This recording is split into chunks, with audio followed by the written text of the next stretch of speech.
Okay, good morning student. We are here again and in the last video I explained about present simple present tenses और इसके आगे अब हम बात करेंगे नेगेटिव सेंटेंसेस की।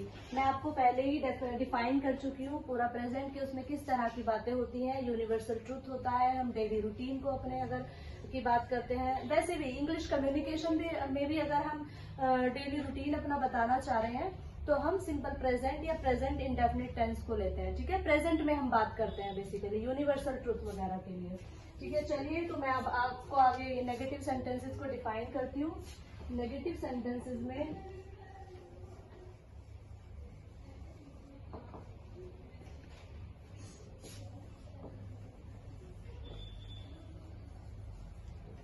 देखिए, सिंपल प्रेजेंट में हमने क्या किया था, वर्ब की फर्स्ट फॉर्म के साथ एस लगाया था। और अभी नेगेटिव सेंटेंसेस में हम क्या करेंगे, देखिए नेगेटिव सेंटेंसेस में थोड़ी हमारी हेल्पिंग वर्ब चेंज हो जाती है और उसमें क्या आ जाता है, डू या डज। ठीक है, डू आता है हमारा प्लूरल के साथ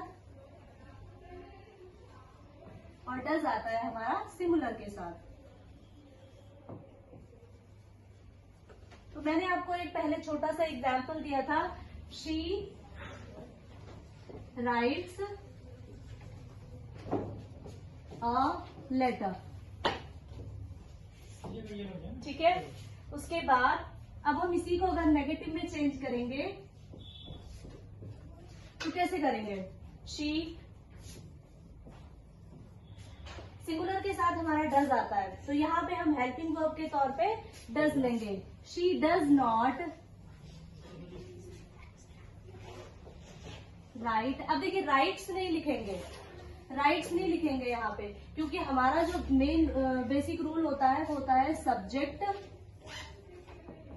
plus helping verb. Helping verb हमारी डू या डज है, प्लस उसके साथ हम V1 लगाते हैं, वर्ब की first form plus object. Okay, तो यहाँ पे क्या करेंगे, राइट्स नहीं करेंगे, राइट हो जाएगा हमारा राइट, राइट्स हो जाएगा हमारा राइट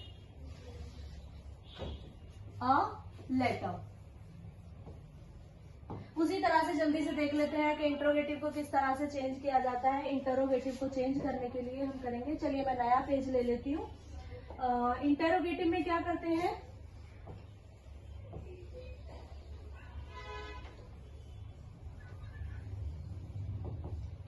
देखिए इंटेरोगेटिव से ही आपको समझ आ रहा होगा कि इंटेरोगेट करना, क्वेश्चन करना, किसी चीज के बारे में कुछ जांच पड़ताल बेसिकली करना, इंटेरोगेट करते हैं हम।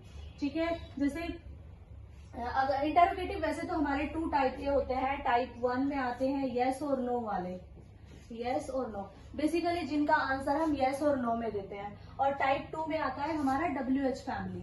WH फैमिली आप समझते होंगे, वाई, व्हेन, हाउ, ये सारे वर्ड्स हमारे यूज होते हैं। तो पहले टाइप 1 को देखते हैं। टाइप 1 में सबसे पहले हम हेल्पिंग वर्ब को लेते हैं, डू या डज। उसके बाद सब्जेक्ट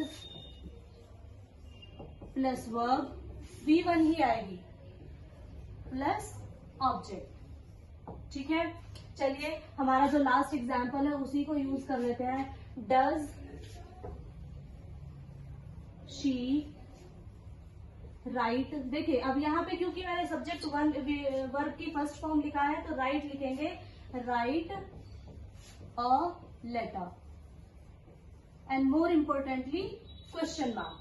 ठीक है, ये टाइप 1 हो गया। अगर हम इसी को टाइप 2 में कन्वर्ट करें तो किस तरह से करेंगे, देखिए कन्वर्ट करना हमें इसलिए आना चाहिए, बेसिकली चेंज करना, क्योंकि हमें एग्जाम में डायरेक्टली भी पूछ लेते हैं। एंट्रेंस एग्जाम की अगर बात करें तो उसमें डायरेक्ट क्वेश्चन आपको आ जाता है कि change into affirmative, change into negative. तो हमें पूरा सारे टेंसेस का चेंजेस आना चाहिए, ये बेसिक नॉलेज होती है टेंसेस की।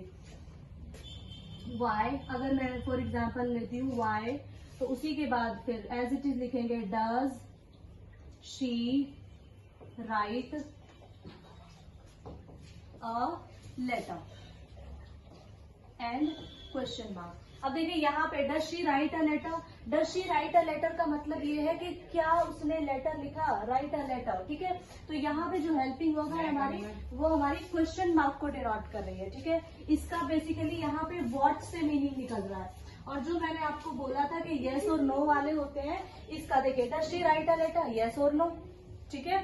और why does she write a letter, इसका हम डिफाइन करेंगे कि क्यों लिखा उसने लेटर। तो दोनों क्वेश्चंस में डिफरेंस होता है। क्वेश्चंस भी बेसिकली आपको पता होना चाहिए, टाइप 1 कौन सा होता है, टाइप 2 कौन सा होता है। अगर हम इनके रूल की बात करें तो फर्स्ट वाले का रूल मैं यहाँ लिख देती हूँ, थोड़ा स्पेस मैंने ज्यादा बड़ा बड़ा लिख दिया है। Helping verb plus subject plus verb 1 V1 plus object. ये V1 बहुत इंपॉर्टेंट है, याद रखिएगा। स्पॉटिंग एरर में भी कई बार आपको यहाँ पे SEIS लगा के दे देते हैं। आपके माइंड में रहता है कि सिंपल सेंटेंसेस है, प्रेजेंट है तो SEIS लगता है, बट डू या डज के साथ SEIS नहीं लगाते हैं।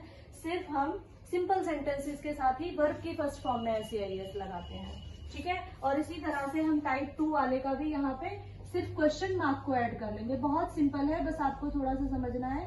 अदरवाइज सारे रूल्स को इंडिविजुअली लर्न करने की जरूरत नहीं है। जस्ट आप एक को subject plus verb plus object रखिए अपने माइंड में, और उसी के हिसाब से हम चीजें कर सकते हैं, ठीक है। Thank you.